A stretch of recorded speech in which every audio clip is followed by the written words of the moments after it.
आज की कहानी के ऊपर आते हैं और सीधे कहानी शुरू करते हैं। 22 दिसंबर 1978 बात रूस की है। रूस के एक शहर रोस्तोव की है। एक 9 साल की बच्ची, उसकी लाश मिलती है। बच्ची घर से बाहर निकली थी, लाश एक नदी के किनारे मिली। अब पुलिस को खबर मिलती है, पुलिस जाती है, लाश को उठाती है, देखती है।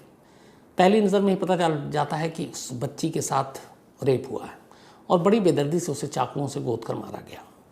पुलिस इसकी तफ्तीश करती रहती है, लेकिन बल्कि कुछ दिनों बाद ही फिर एक दूसरी लाश मिलती है, एक और लड़की की।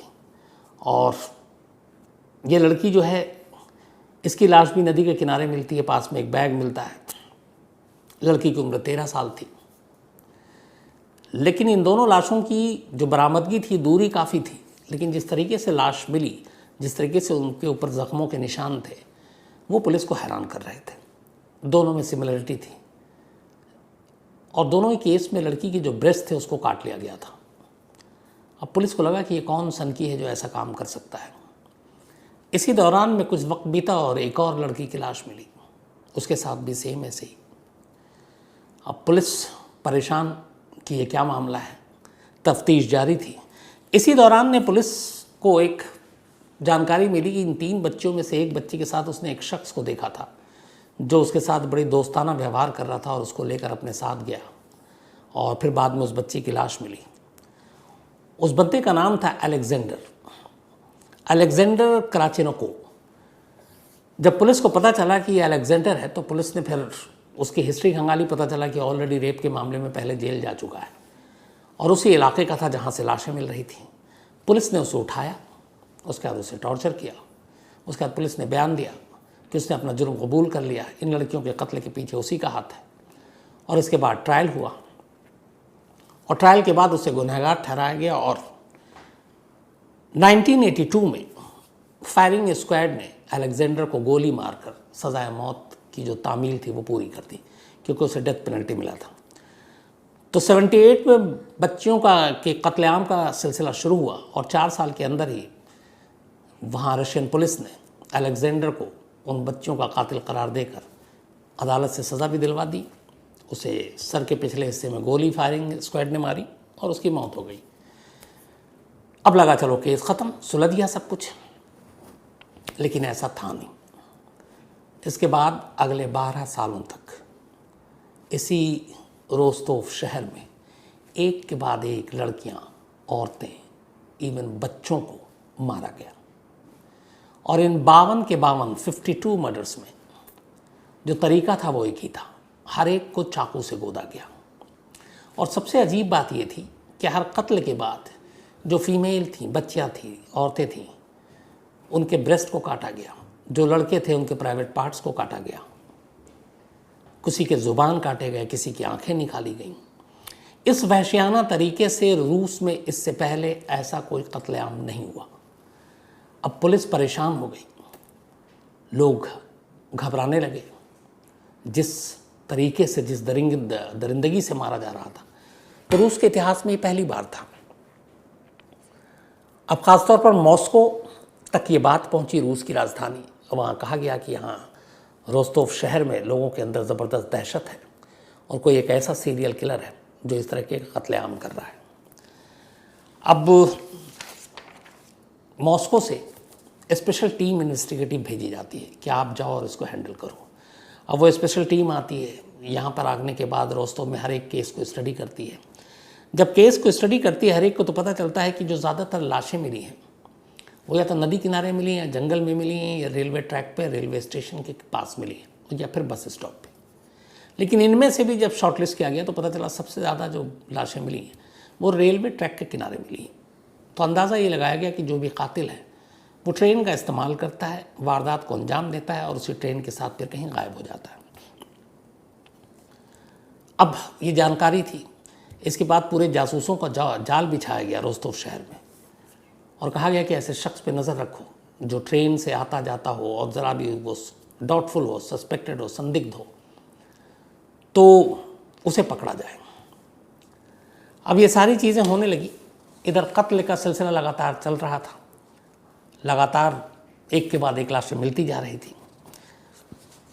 जो तफ्तीश हुई तो पता चला कि जितने भी अब तक कत्ल हुए थे उनमें जो एज था 8 साल से लेकर 44 साल, 8 to 44 ईयर्स की बच्चियाँ, बच्चे, औरतें, और इन सभी बॉडी के जब सारी चीज़ें देखी गई तो पता चला कि जितने भी कत्ल हुए उनमें फीमेल के ब्रेस्ट काटे गए, जो लड़के थे, बच्चे थे, उनके प्राइवेट पार्ट्स काटे गए, आंखें निकाल ली गईं, ज़ुबान काट दी गई, यूट्रस निकाल दिया। तो इस तरीके से ऐसा कत्ल इससे पहले कभी सुना ही नहीं था वहाँ के लोगों ने, और यही वजह है कि इन सब चीज़ों की वजह से ज़्यादा दहशत फैल गई। अब सारी मॉस्को की स्पेशल टीम आ गई, जांच जारी है। हर रेलवे स्टेशन, बस स्टेशन पर सादी वर्दियों में पुलिस वालों को तैनात कर दिया गया कि कोई भी संदिग्ध दिखे उसे पकड़ो और लाओ। इसी तलाशी के दौरान पुलिस के हाथ एक शख्स लगता है। वो शख्स पे नज़र इसलिए गई कि रेलवे स्टेशन से उतरा और एक लड़की के साथ साथ वो चल रहा है, और वो ऐसा लगा था कि लड़की से अनजान है, लेकिन वो उससे बात करने की कोशिश कर रहा है। पुलिस को उसको हुलिया भी कुछ ऐसे ही लगा। सादी वर्दी में पुलिस गई, उसे रोका, उसके बाद उससे पूछताछ की। उसके पास एक ब्रीफकेस था, ब्रीफकेस में एक चाकू था, एक रस्सी थी। लेकिन जब उससे सारी पूछताछ की तो उसने बोला कि बस मैं यहाँ रहता हूँ, ये है। और पुलिस ने भी जिस अफसर ने पूछा था उसे छोड़ दिया, नाम पता लेकर। तलाश जारी है, इधर कत्लेआम का सिलसिला भी जारी है, पर कातिल मिल नहीं रहा है। अब रोस्तोव की पुलिस ने कहा कि इस कातिल तक पहुंचने के लिए हमारी अपनी इन्वेस्टिगेशन तो ठीक है, किसी साइकेट्रिस्ट से बात की जानी चाहिए, किसी मनोवैज्ञानिक से, मनोचिकित्सक से, जो इस कातिल के जहन में और दिमाग में क्या चल रहा है वो हम बता सके, उस पर रोशनी डाल सके। क्योंकि जिस तरीके से वो कत्ल कर रहा है वो अजीब सा है। प्राइवेट पार्ट्स काटना, ब्रेस्ट काटना, यूट्रस निकालना, आंखें निकालना, जीभ काटनी, तो ये है क्या? तो इसके लिए उन्होंने उस वक्त के एक बड़े फेमस अलेक्जेंडर बुखानोवस्की, एक ये साइंटिस्ट थे, बल्कि जो साइकेट्रिस्ट थे, इनके पास पुलिस गई, सारी चीज़ें बताई, सारे केस स्टडी, उन्होंने उसके ऊपर पूरा रिसर्च किया और आखिर में अपनी एक रिपोर्ट दी पुलिस को। उन्होंने कहा ये जो भी कातिल है इसकी उम्र 45 से 50 साल के दरमियान है, इसका बचपन कभी अच्छे से नहीं गुजरा, फैमिली प्रॉब्लम रही, और दूसरा ये शायद सेक्सुअली इम्पोर्टेंट है, नपुंसक जिसे हम कहते हैं, और इन्हीं चीज़ों ने मिलाकर इसे कातिल बना दिया है, एक सीरियल किलर। अब ये सारी चीज़ें 45 से 50 साल, ये सारी चीज़ें तो बता दी, हुलिया वो नहीं बता पाए, लेकिन बेसिक एक चीज़ पता चली कि एक शख्स है जो शायद इम्पोर्टेंट है, बचपन ठीक से गुजरा नहीं, 45 से 50 साल की उम्र है, तो चलो उसे ही ढूंढते हैं। अब इसके बाद पुलिस ये भी ढूंढ रही है, लोगों को आगाह भी कर रही है कि अपने बच्चों को, लड़कियां, औरतें अकेले ना निकले, सन्नाटे में ना जाएं अकेले, और इधर तमाम जो तलाश है वो शुरू हो गई। सबसे ज़्यादा फोकस था रेलवे स्टेशन के करीब, और आखिरकार नवंबर 6 नवंबर 1988 एक इंस्पेक्टर को एक स्टेशन के करीब एक शख्स गुजरते हुए दिखा। उसके चाल ढाल से उन्हें लगा कि ये कुछ घबराया हुआ भी है। फिर उसके कपड़े देखे तो लगा उसके कपड़े में मट्टियाँ हैं, कपड़ों में नज़दीक से देखा तो लगा कि कुछ ब्लड स्टेन है, खून के धब्बे हैं। पुलिस उससे गई, उसके पास नाम पूछा, पता पूछा, उसके पास भी एक ब्रीफकेस। जब ब्रीफकेस को खोला तो देखा कि उसमें एक चाकू है और एक रस्सी है। फ़ौरन पुलिस ने अपने सीनियर अफसरों को इन्फॉर्म किया। इत्तेफाक से कुछ साल पहले एक और पुलिस इंस्पेक्टर जो दूसरा था, उसने भी एक बार एक बस स्टॉप पे एक लड़की के साथ बात करते हुए एक शख्स को रोका था। उसके पास भी ब्रीफकेस था और एक चाकू और एक रस्सी थी, लेकिन उसे छोड़ दिया था। लेकिन वो रिपोर्ट की गई थी, वो रिकॉर्ड पे था। जैसे ही इस बार 6 नवंबर को इस शख्स को रोका और पूछा गया तो पुराने रिकॉर्ड खंगाला गया तो पता चला कि इस शख्स को पहले भी एक बार पकड़ा गया था, लेकिन पूछताछ के बाद छोड़ दिया गया। इस बार पुलिस को लगा कि शायद वो सही ट्रैक पर है और यही वो शख्स है, क्योंकि रेलवे स्टेशन के करीब जो समय है वो भी उसी वही समय, कपड़े उसके हुलिया ऐसा लग रहा है कि जैसे नदी किनारे से आ रहा, पैर में बहुत सारे मिट्टी हैं। आमतौर पे वहाँ पे लोग सब साफ़ सुथरे कपड़े पहनते हैं। खून के निशानों ने भी चौंकाया कपड़ों पर, और बैग में चाकू और रस्सी रखने का मतलब क्या है। इन सारी चीज़ों के बाद उसे वो इंस्पेक्टर अपने सीनियर अफसरों के पास लाता है। इत्तेफाक से जिस शख्स को पकड़ा गया था उसके ऊपर एक बहुत पहले एक चोरी का मामला दर्ज था, तो पुलिस के पास एक वो भी मिल गया कि सिर्फ पूछताछ नहीं, उस चोरी के मामले में इसको हम अरेस्ट दिखा सकते हैं। उन्होंने उस चोरी का केस खोला और उसको अरेस्ट करके दिखा लिया और उससे पूछताछ शुरू की।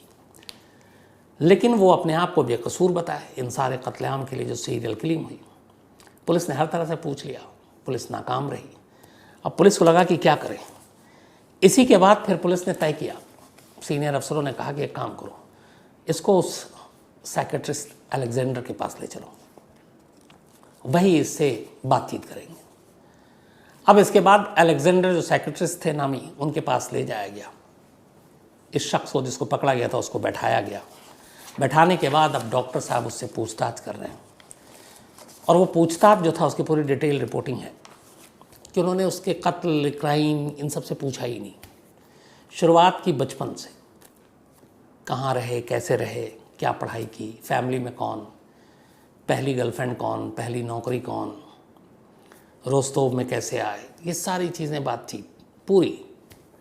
उसके बाद जब जब ये कत्ल हुए थे, अब तक 52 हो चुके थे, उन दिनों की खबर, इन 52 कत्ल की खबर उसे थी कि नहीं थी, ये भी सवाल। उन दिनों में वो कहाँ था, मतलब बारीक से बारीक, छोटी से छोटी। सामने वाले को भी लग रहा है कि ये शायद सिर्फ जानकारी ले रहा, हम पे शक नहीं कर रहा है। ये सारी पूछताछ चलती रही, कई घंटे बीते और अचानक डॉक्टर की पूछताछ, सवाल जवाब के दरमियान वो शख्स अचानक खड़ा होता और कहता है कि मैं ही सीरियल किलर हूँ, मैंने ही ये सारे कत्ल किए, मैंने ही एक एक कर अपने शिकार को चुना है। और उसने खुद से कन्फेशन किया, सिर्फ डॉक्टर के उस सवाल जवाब से, क्योंकि वो उसके जहन में इस हद तक घुस चुके थे कि वो अपने आप को रोक नहीं पाया। फिर उसने अपना असली नाम बताया। उसका नाम था आंद्रे विकातिलो, आंद्रे विकातिलो। उसने कहा कि हाँ, मैंने सब कुछ मारा, ये कत्ल की जिम्मेदारी लेता हूँ। और इसके बाद फिर उसने अपनी पूरी जो कहानी सुनाई, वो कहानी ये थी, फर्स्ट वर्ल्ड वॉर ख़त्म हो चुका था, सेकेंड वर्ल्ड वॉर ने लगभग दस्तक दे दी थी। 36-37 से ही सुगबुगाहट शुरू हो गई थी। और उसी सेकेंड वर्ल्ड वॉर के दौरान 1936 में आंद्रे का जन्म होता है, यूक्रेन के एक इलाके में, वही यूक्रेन जहाँ इस वक्त रशिया और रूस के बीच जंग चल रही है। तो वहाँ पे हालात ठीक नहीं थे। नाजी सेना और जो जर्मन और रूस, इधर लड़ाई चल रही थी। सेकेंड वर्ल्ड वॉर की आहट हो चुकी थी। जिस जगह पे आंद्रे का जन्म हुआ, पिता इसके गरीब थे, माँ भी गरीब, और उस इलाके में उससे पहले बहुत ज़्यादा बुरी हालत थी। लोग गरीब थे, खाने को नहीं था, अकाल के जैसे हालात थे। जंग ने और सब कुछ बर्बाद कर दिया था। इधर दूसरा जंग फिर से सर पे मंडरा रहा था। तो कुल मिलाकर आंद्रे के परिवार में ये था। और आंद्रे के आसपास कहते हैं कि लोग कई कई दिनों तक घास खाकर जिंदा रहते थे।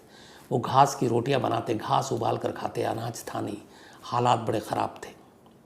तो ऐसे माहौल में आंद्रे ने परवरिश अपनी पाई। थोड़ा बड़ा हुआ, वहीं पास के स्कूल में भेज दिया गया। इधर उसके बाप को जबरन जो है सेना में भेज दिया गया लड़ने के लिए। और फिर उन्होंने विद्रोह किया तो उनको जेल डाल दिया गया। इधर आंद्रे को उसकी माँ ने किस्सा सुनाना शुरू किया कि उसका एक बड़ा भाई भी है। अब आंद्रे की एक बहन थी और आंद्रे था, बट उसने कहा कि तुम्हारा एक बड़ा भाई भी है, और तुम्हारे बड़े भाई जो है जब पैदा हुआ और बड़ा हुआ, जब भूखमरी आई, तो यहाँ पे आलम ये था कि लोग घास फूस खा रहे थे, और बल्कि कई लोगों ने तो इंसान को मार कर खाया है, जो बहुत सारे लोग मारे गए भूख से, उनकी लाशों को खाया है। तो माँ ने अपने बेटे आंद्रे से कहा कि तुम्हारे बड़ा भाई, उसको भी लोगों ने अपना निवाला बनाया। भूख का आलम ये था कि उसकी लाश से लोगों ने पेट भरा। अब ये जो कहानी है ये कभी कंफर्म नहीं हुई, लेकिन आंद्रे की माँ लगातार उससे ये बात कहती रहती थी। ये बात आंद्रे के जहन में बैठ गई। धीरे धीरे वो बड़ा हुआ, स्कूल गया, फिर कॉलेज गया। उसके बाद उसी दौरान में उसकी एक गर्लफ्रेंड बनी। लेकिन गर्लफ्रेंड बनने के बाद उसे पहली बार पता चला कि वो इम्पोर्टेंट है, नपुंसक है। उसके बाद गर्लफ्रेंड ने छोड़ दिया। फिर इसके बाद एक दूसरी गर्लफ्रेंड बनी, बाकी भी दोस्त जानते थे, वो भी उसका फिर मजाक उड़ाने लगी कि ये नपुंसक है। ये बातें धीरे धीरे उसके मन में आने लगी और इस शर्मिंदगी की वजह से उसने उस शहर को छोड़ दिया। फिर वो दूसरी जगह गया, वहाँ कुछ दिन तक एक दूसरे शहर में जाकर इसने टीचर की नौकरी की, और फिर वहाँ एक और लड़की से इसे प्यार हो गया, दोनों ने शादी कर ली।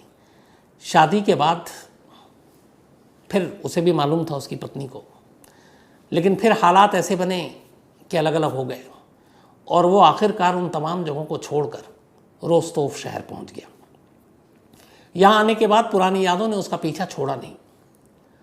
उसे वो तमाम ताने, वो हंसी, वो शर्मिंदगी, वो गर्लफ्रेंड का छोड़ना, ये सारी बातें याद थी, और साथ में उसकी माँ की वो कहानी कि उसके भाई की लाशों से लोगों ने अपना भूख मिटाई थी, क्योंकि खाने के लिए नहीं था। इन सारी चीज़ों ने उसके दिमाग में ऐसा घर कर लिया है, सारी बातों ने, कि उसे लगा कि कुछ करना है। इसी के बाद एक तो वो जो लोग हंसते थे उसकी इस इम्पोर्टेंट होने पर, उसने पहली बार रोस्तोव में एक 9 साल की लड़की को अपना निशाना बनाया।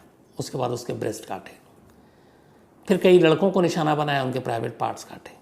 फिर 8 से लेकर 44 साल तक अलग अलग रेलवे स्टेशन के करीब जहाँ भी, ख़ासतौर पर उन लड़कियों को निशाना बनाता जिन्हें ये अकेला देखता। वो लाइब्रेरी से लौट रही हैं, स्कूल से लौट रही हैं, घर जा रही हैं, घर से आ रही हैं, जब मौका मिलता वो करता, और फिर उनके साथ ज़बरदस्ती करने की कोशिश करता, जो होता नहीं, और फिर उनकी लाशों को काट पीट कर कहीं नदी किनारे, कहीं जंगल में, कहीं रेलवे ट्रैक के किनारे फेंक देता।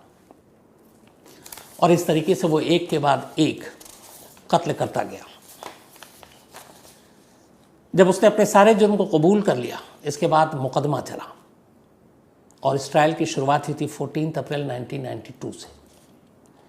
उससे पहले सारी इन्वेस्टिगेशन हुई, उन 52 की 52 लाशों के बारे में जानकारी हासिल की गई। कहते हैं कि जब ट्रायल शुरू हुआ तो कई बार आंद्रे ने बाकायदा भरी अदालत में, कोर्ट रूम के सामने, जज के सामने अपने पैंट खोलकर ये बताने की कोशिश की कि मैं इम्पोर्टेंट हूँ, मैं नपुंसक हूँ। उन चीज़ों का असर पड़ा नहीं, और आखिरकार आंद्रे विकातिलो को इस मुकदमे की कार्रवाई पूरे होने के बाद अक्टूबर 15, 1994, बल्कि 1993, अक्टूबर 15, 1993 को अदालत ने 52 कत्ल के लिए आंद्रे को सजाए मौत दी, 52 मर्डर्स के लिए, अक्टूबर 15, 1993।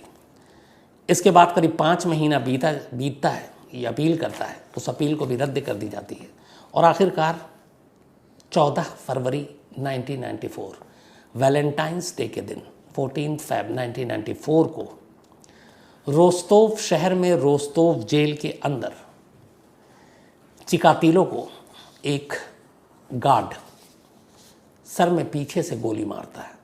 यही उसकी सज़ा दी। अदालत ने उसको फायरिंग स्क्वाड से मारने का जो है वो हुक्म दिया था। तो वैलेंटाइंस डे 14 फरवरी 1994 को रूस के शायद अब तक के सबसे वहशी, दरिंदे और सबसे बड़े सीरियल किलर का खात्मा होता है, और उसे सर में पीछे की तरफ से गोली मारी जाती है।